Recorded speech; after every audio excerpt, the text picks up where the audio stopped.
Hello everyone, so now we are going to solve some PYQs of electrochemistry chapter of class 12th chemistry. तो start करते हैं first question से।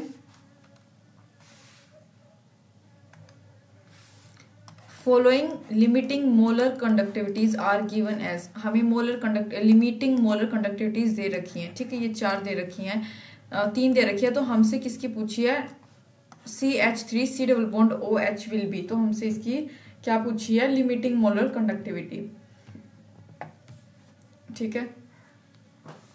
तो solve करेंगे, space बना लेते हैं थोड़ा सा। अकॉर्डिंग टू कोलरोथ्स लॉ क्या होता है, लिमिटिंग मोलर कंडक्टिविटी ये होता है, ठीक है, lambda naught M A B is equal to, ये फॉर्मूला बता रही मैं यहाँ आपको, A plus lambda M B negative, ठीक है। सो हम क्या बोल सकते हैं, lambda M CH3C double bond OH is equal to lambda note M CH3C double bond O negative plus lambda note M H positive, ठीक है, ये हो गया। तो हमें निकालनी किसकी है, CH3C डबल बॉन्ड OH, मतलब इसी की निकालनी है, ऑब्वियसली हम इसी के लिए अप्लाई कर रहे हैं फॉर्मूला।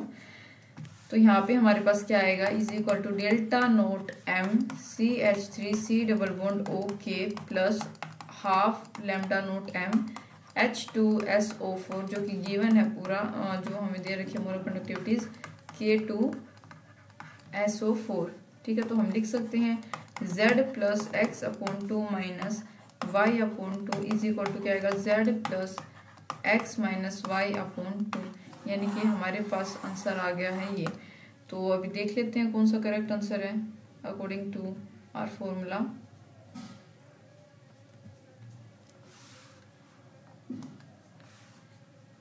तो करेक्ट आंसर हमारे पास क्या आया, ए। नेक्स्ट बात करेंगे, ionic mobility of which of the following alkali metal ions is lowest when aqueous solution of their salt are put under an electric field। जो आयनिक मोबिलिटी है इनमें से कौन से अल्कली मेटल आयन की वो सबसे कम होगी जब हम उसमें कोई भी aqueous solution of their salt, उनके सोल्ट का एक इलेक्ट्रिक फील्ड के अंडर पुट करेंगे, ठीक है, वो पूछा है। तो मैं आपको बता दूं इसका करेक्ट ऑप्शन है Li, लिथियम पॉजिटिव। ये क्या है, स्मॉलेस्ट होता है, being smallest has maximum charge density, और इसके पास क्या होती है, मैक्सिमम चार्ज डेंसिटी। क्यों, क्योंकि इसका साइज क्या है, स्मॉलेस्ट होता है। लिथियम जो है मोस्ट हैवीली हाइड्रेटेड होता है, मतलब हैवीली हाइड्रेटेड ये एक जो है मॉलिक्यूल होता है, जितने भी अल्कली मेटल आयंस होते हैं उन सब मतलब सब के अंदर से। तो जो इफेक्टिव साइज होता है लिथियम का एक एक्वेसियस सॉल्यूशन में इज देयरफॉर लार्जेस्ट, वो क्या होता है, एक्वेसियस सॉल्यूशन में साइज, इसका इफेक्टिव साइज वो लार्जेस्ट होता है। So moves the slowest under electric field, तो ये क्या करेगा, आराम से इलेक्ट्रिक फील्ड के अंडर मूव करेगा। तो इसका करेक्ट ऑप्शन क्या है, C. Next, aqueous solution of which of the following compound is the best conductor, aqueous solution बताने इनमें से कौन से कंपाउंड का बेस्ट कंडक्टर होगा of electric current, best conductor of electric current. तो करेक्ट ऑप्शन हमारे पास है बी। जो HCl होता है वो कंप्लीटली डिसोसिएट हो जाता है, क्या देने के लिए, H positive and Cl negative ions, ठीक है, डिसोसिएट हो जाएगा ये देने के लिए। Hence act as a very good electrolyte, तो ये कैसे एक्ट करता है, act as a very good electrolyte, while जबकि ये और तीनों बच गए, ये क्या होते हैं, नॉन इलेक्ट्रोलाइट्स।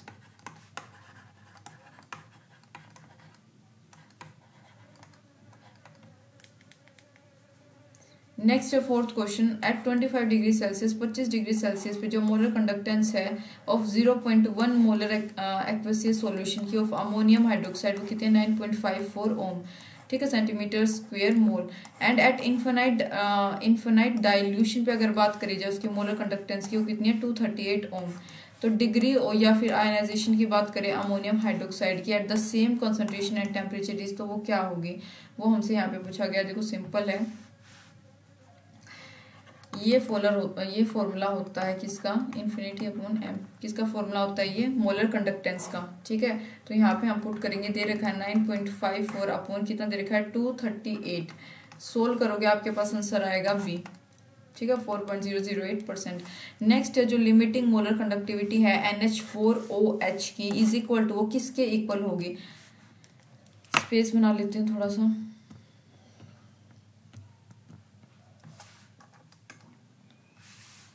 देखो फॉर्मूला हमारे पास ये होता है NH4Cl is equal to NH4, इनको हम मतलब ये जो इंडिविजुअल आयंस में क्या है ये स्प्लिट हो जाते हैं, तो हम लिख सकते हैं NaOH के लिए भी ऐसे ही सिमिलर हम पुट करेंगे। यहाँ पे क्या आएगा Na positive plus MOH negative, ये आ गया। नेक्स्ट बात करेंगे NaCl के लिए, NaCl के बारे में बात करें तो आएगा Na positive plus Cl negative. ठीक है, तो आगे बात करेंगे delta M NH4 positive plus OH negative. ठीक है, और यहाँ पे क्या आएगा ये हो गया हमारा NH4 positive, NH4 positive plus chlorine का लिखेंगे, फिर लिखेंगे Na पॉजिटिव का, उसके साथ हम प्लस करेंगे OH को, मतलब जितने भी हमारे आयंस जो हमने निकाले हैं। ठीक है, तो उससे हमारा आंसर आएगा डी। आगे इसको थोड़ा सा इक्वेट करके आंसर हमारा क्या आएगा, इसका आंसर आएगा डी। ठीक है, नेक्स्ट बात करेंगे मोलर कंडक्टेंस की, ये 6th क्वेश्चन की कंडक्टिविटीज की। देखो हमारे पास क्या दे रखा है हमें, जो मोलर कंडक्टिविटी है इन्फिनाइट डाइल्यूशन पे किसके NaCl HCl CH3C double bond ONa, वो कितनी है 126.4 425.9 और 91.0। ठीक है, मोल रिस्पेक्टिवली। तो डेल्टा नोट M यानी कि molar conductivity CH3C double bond OH के लिए क्या होगी, तो सिंपल है भाई, ये फॉर्मूला हम यहाँ पे अप्लाई करेंगे।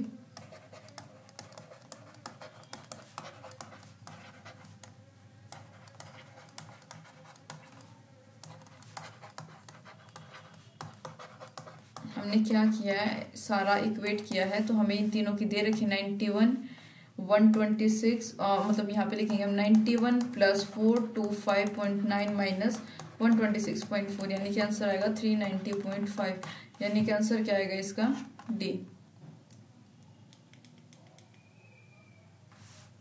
नेक्स्ट है an increase in equivalent conductance, किसकी इंक्रीज में इक्विवेलेंट कंडक्टेंस की, एक स्ट्रॉन्ग इलेक्ट्रोलाइट की डाइल्यूशन के साथ इज मेनली ड्यू टू, किसकी वजह से होता है, तो करेक्ट ऑप्शन है इसका ए। देखो जो स्ट्रॉन्ग इलेक्ट्रोलाइट्स होते हैं,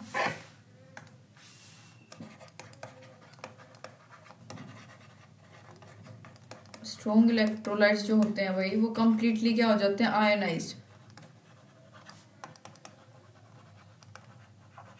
कंप्लीटली आयनाइज्ड हो जाते हैं। जितनी भी कंसंट्रेशंस हैं सारे कंसंट्रेशंस पे, एट ऑल कंसंट्रेशंस। अगर हम डाइल्यूशन को इंक्रीज करते हैं ऑन इंक्रीजिंग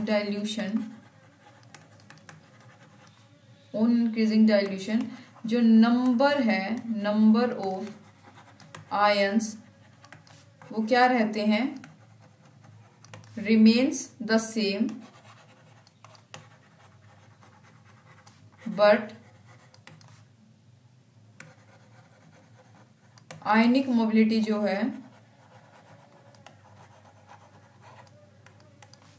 आयनिक मोबिलिटी क्या होती है, इंक्रीज।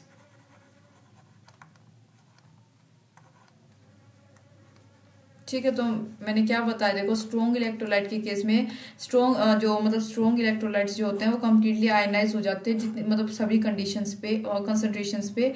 अगर हम डाइल्यूशन को इंक्रीज करते हैं, जो नंबर ऑफ आयंस है वो हमेशा सेम रहते हैं, लेकिन जो आयनिक मोबिलिटी है सिर्फ वही इंक्रीज होती है। ठीक है, तो ये यहाँ पे बात की गई है।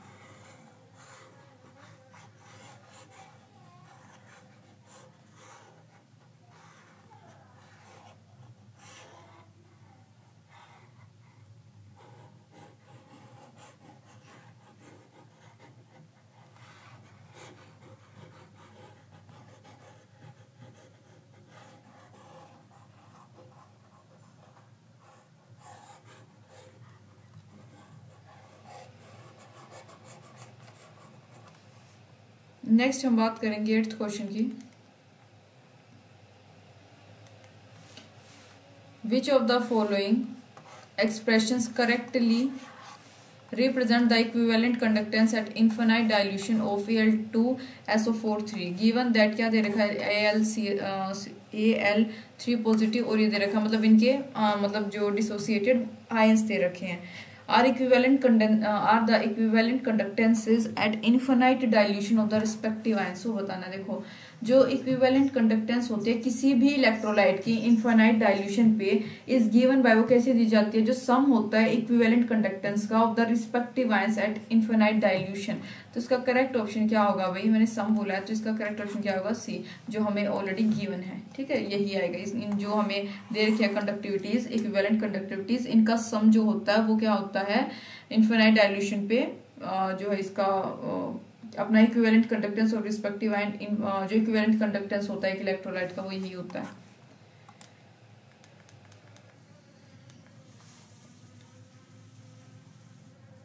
जो इक्विवेलेंट कंडक्टेंस है of M/32 solution of a weak monobasic acid वो कितनी है 8 and the infinite dilution is 400। Dissociation constant of acid is, dissociation constant बताएं एसिड का क्या होगा, डिग्री ऑफ डिसोसिएशन की बात करूं फॉर्मूला ये होता है अपॉन इन्फिनिटी, यानी कि 8 हमें क्या दे रखा है वीक जो इक्विवेलेंट कंडक्टेंस है 8 है, और नीचे बात करूं तो कितनी दे रखी है हमें इन्फिनाइट की कितनी दे रखी है 400। ठीक है, ऑलरेडी इसको सोल्व करोगे, इसको अगर आप इसको सोल्व करोगे तो आंसर आएगा 2 × 10⁻⁻²। अब हमें क्या निकालनी है डिसोसिएशन कांस्टेंट यानी Ka, डिसोसिएशन कांस्टेंट होता है भाई Ka। ठीक है, तो उसके लिए फॉर्मूला क्या होता है is equal to C⁴ upon 1 minus alpha. यहाँ पे पुट करोगे मतलब अप्रोक्स C⁴ यहाँ पे आएगा, तो हम लिख सकते हैं C क्या दे रखा है हमें 1 अपॉन इक्विवेलेंट कंडक्टेंस 1/32, M के प्लेस पे 32 लिख सकते हैं, इंटू अल्फा भी हमने निकाला था इसका स्क्वायर 2 × 10⁻⁻² का स्क्वायर। सोल्व करोगे आपके पास आएगा 1.25 × 10⁻⁵ यानी करेक्ट ऑप्शन इसका क्या है डी।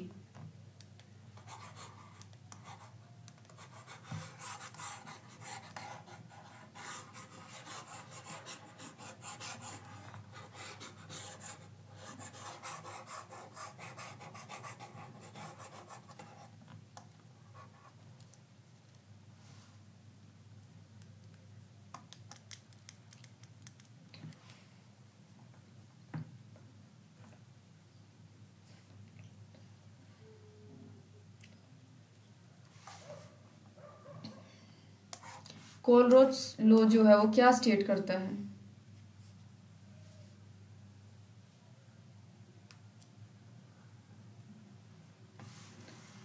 इसका करेक्ट ऑप्शन है यहाँ पे होगा हमारे पास ये रहा डी इसका करेक्ट ऑप्शन है भाई।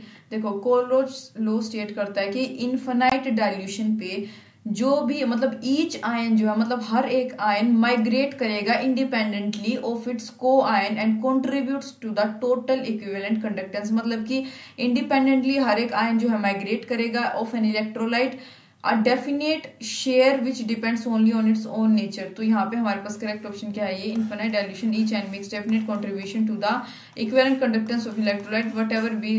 ठीक है, जो हम फॉर्मूला पीछे लिख भी रहे थे यहाँ पे, ठीक है, M is equal to split करके इंडिपेंडेंट आयन से, जैसे NaOH है उसका हम क्या लिखेंगे Na positive plus OH negative. आगे हम अपना जो है कोलरोच का फॉर्मूला अप्लाई करते हैं। ठीक है, तो इंडिपेंडेंटली जो कंट्रीब्यूट करें। आयनिक कंडक्टेंस बैरियम की और क्लोरीन की रिस्पेक्टिवली 127 और 76 सेंटीमीटर इनफिनाइट डाइल्यूशन पे। तो इक्विवेलेंट कंडक्टेंस बतानी है BaCl2 की एट इनफिनाइट डाइल्यूशन पे क्या होगी वो बताना है।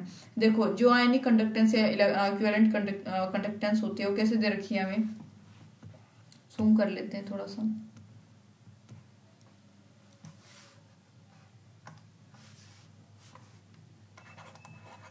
बैरियम की अगर मैं बात करूं BaCl2 की, सॉरी पहले यहाँ पे हम बैरियम की बात करेंगे। गिवन लिख रहे हैं ना, कितनी है 127 ओम।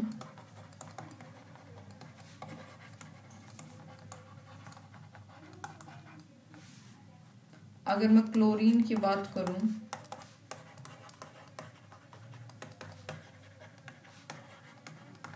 ठीक है, ये दे रखा है। इक्विवेलेंट कंडक्टेंस जो है BaCl2 की इन्फिनिट डाइल्यूशन पे, वो हमें कैसे दे रखी है, हम उसको लिखेंगे कैसे, BaCl2 is equal to Ba positive Ba2 positive plus chlorine का लिखेंगे इज इक्वल टू, दोनों का दे रखा है, ठीक है, ये सेपरेट दे रखा था, इसको हमने मर्ज करके यहाँ पे लिख दिया, आंसर आ गया 203 ओम। ठीक है, कितना सिंपल क्वेश्चन था, सिर्फ फॉर्मूला यहाँ पे आपको पता होना चाहिए, मेथड आपको पता होना चाहिए। तो यानी कि हमारे पास इसका आंसर क्या आया है,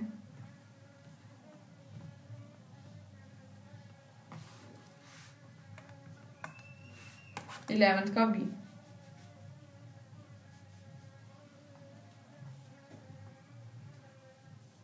नेक्स्ट बात करेंगे क्वेश्चन नंबर 12 की, जो स्पेसिफिक कंडक्टेंस ऑफ 0.1 N के नॉर्मेलिटी के Cl सॉल्यूशन एट 23 डिग्री पे इतना दे रखा है। Resistance of cell containing the solution at same temperature was found to be 55। ठीक है, और तो सेल कांस्टेंट क्या होगा, सेल कांस्टेंट हमें यहाँ पे बताना है। देखो, given specific conductance of solution वो कितना है, 0.012 ओम दे रखा है, और रेजिस्टेंस यानी आर हमें कितनी दे रखी है, 55 ओम। तो हम जानते हैं सेल कांस्टेंट का फॉर्मूला क्या होता है। सेल कांस्टेंट का फॉर्मूला मैं यहाँ लिख रही हूँ कि specific conductance into observed resistance, यानी कि आप लिख दोगे यहाँ पे क्या, कैसे सोल्व करोगे, 0.012 इंटू 55, यानी आंसर आएगा 0.66 सेंटीमीटर, यानी बी इसका करेक्ट ऑप्शन है। नेक्स्ट बात करेंगे 13th की, इक्विवेलेंट कंडक्टेंस जो है NaCl की, HCl की और CS3C डबल बॉन्ड ONA की इनफिनाइट डाइल्यूशन पे, वो हमें दे रखी 3। ठीक है, तो इक्विवेलेंट कंडक्टेंस बतानी CH3C डबल बॉन्ड OH की इनफिनाइट डाइल्यूशन पे क्या होगी, वो हमें यहाँ बतानी है। तो कोलरोज लॉ यहाँ पे आप अप्लाई करोगे, इक्विवेलेंट आपको दे रखा है कितना, NaCl का 126.45।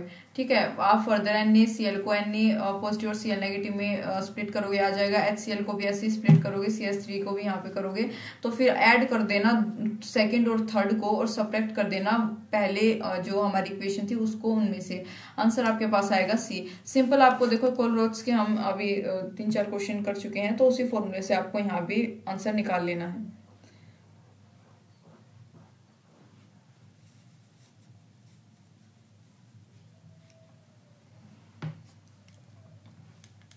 नेक्स्ट बात करेंगे 14th क्वेश्चन की, हमें अगर 0.01 मोलैरिटी सॉल्यूशन एक इलेक्ट्रोलाइट का, उसके पास रेजिस्टेंस है 40 ओम्स एक सेल में, जो कि जिसकी सेल कांस्टेंट क्या है 0.4 centimetre, then its molar conductance, तो उसके मोलर कंडक्टेंस क्या होगी वो बताना है। देखो यहाँ पे थोड़ा सा स्पेस बना लेते हैं ताकि अच्छे से सोल्व कर सकें।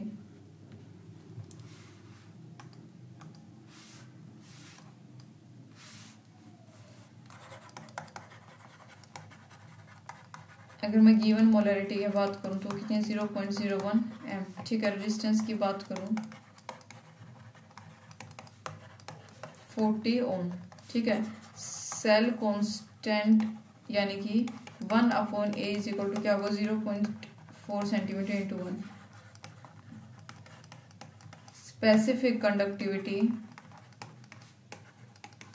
यानी कि कप्पा, इसको बोलते हैं हम कप्पा। ठीक है, के का जो सिंबल होता है इसको बोलते हैं कप्पा। इसका फॉर्मूला होता है, देखो यहाँ पे इसका फॉर्मूला क्या होता है, cell constant upon resistance. Cell constant हमें कितना दे रखा है, 0.4, रेजिस्टेंस हमें कितनी दे रखी है 40। सोल्व करेंगे आएगा 0.01 ओम। अब बात करेंगे मोलर कंडक्टेंस की। मोलर कंडक्टेंस यानी डेल्टा एम, फॉर्मूला क्या होगा, 1000 कप्पा अपॉन मोलैरिटी, तो यानी कि 1000 इंटू 0.1 दे रखा है हमें, ये रहा, अपॉन मोलैरिटी में क्या आएगा, 0.01 जो हमने अभी यहाँ पे निकाला है। ठीक है, तो हमारे पास सोल्व करोगे आंसर क्या आएगा, 10⁻³ ओम।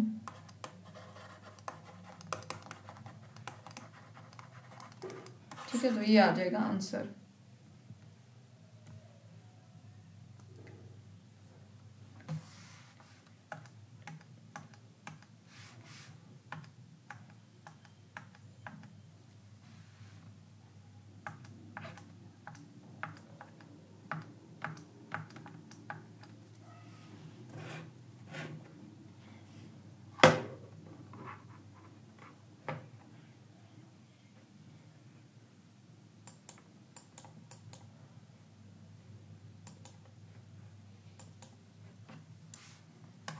ठीक है, डी इसका करेक्ट आंसर है। 15th क्वेश्चन की बात करेंगे अब। On heating one end of a piece of metal, अगर हम एक मेटल के एक पीस ऑफ एंड को हीट करते हैं तो जो दूसरा एंड है वो भी गर्म हो जाता है, बिकॉज ऑफ, ऐसा क्यों? करेक्ट ऑप्शन भाई इसका सी है। देखो, जब हम एक एंड को मेटल के एक एंड को हीट करते हैं तो जो फ्री इलेक्ट्रॉन्स होते हैं वो एनर्जी, मतलब उनके पास एनर्जी आ जाती है, वो एनर्जाइज्ड हो जाते हैं और वो दूसरे एंड की तरफ मूव करने लगते हैं, तो इसकी वजह से जो दूसरा एंड होता है वो भी क्या हो जाता है, हीट अप हो जाता है। नेक्स्ट बात करेंगे, अगर 0.5 ampere current passed through acidified silver से नाइट्रेट सॉल्यूशन से पास हुआ 100 मिनट के लिए, mass of silver deposited on cathode के ऊपर कितना मास डिपॉजिट होगा वो बताना है। इक्विवेलेंट वेट बता रखा है सिल्वर का नाइट्रेट का 108। तो देखो भाई,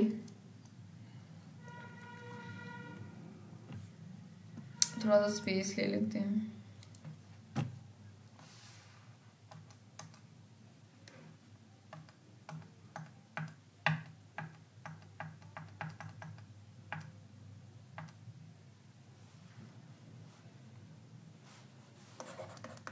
गिवन करंट कितना है,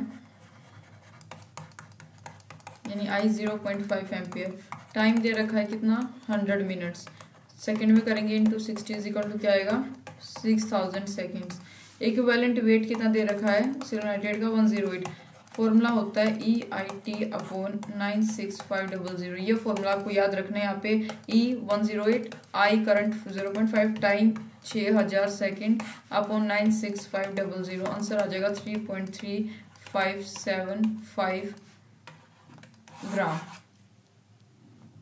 ठीक है,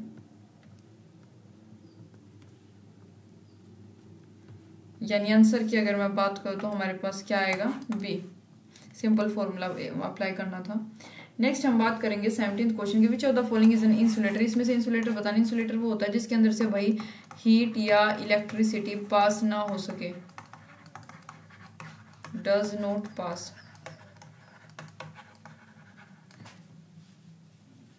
भाई डायमंड एक इंसुलेटर होता है, ठीक है। क्यों होता है? क्योंकि because of no free electrons, ठीक है। तो हमारे 17 PYQ से इलेक्ट्रोकेमिस्ट्री के उम्मीद है आपको समझ आए होंगे। Thank you for watching.